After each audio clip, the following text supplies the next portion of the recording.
Well, yeah, so this is where I work. During the day, Namita helps vulnerable people find home. But at night, Katrina Creed emerges and enters the ring. There's something really weird about like being able to do shows on weekends, having these like high adrenaline events, and having honestly the time of your life, and then having to kind of like switch gears and trudge to your like day job. Creed admits that going from her day job to rings here and overseas is intense. And just having that dual reality is honestly weird. It's bizarre. Her job and her passion require very different energies. Wrestling is very intense as an industry, both physically and mentally, but then also like my regular job, oftentimes we're dealing with people who are in really vulnerable situations. Yes.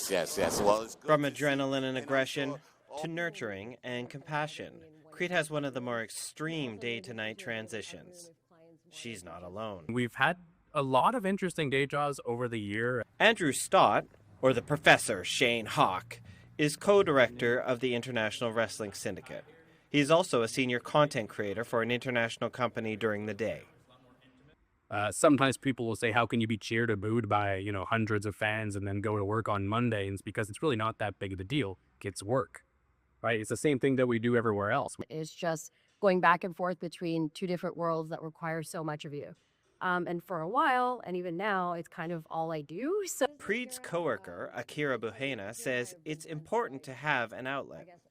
Especially when you're dealing with a lot of pressures and we're dealing with people that are kind of affected by a lot of systemic issues going on. So it's important to have, especially if you're a frontline worker, it's important to have something to help you kind of alleviate the stress. Because Because if you don't, if you don't, you can lose your mind. That's partly why a wide printing tech jumps off the ropes. a lot of trouble. Whoa! A garbage truck driver gets slammed to the mat. And a social worker suplexes her opponent. it is the greatest emotional release of my life. I'm so fortunate and grateful to have found something that honestly I feel like just lights my life ablaze in the best of ways. And I just love it. I need it, I think, more than it needs me.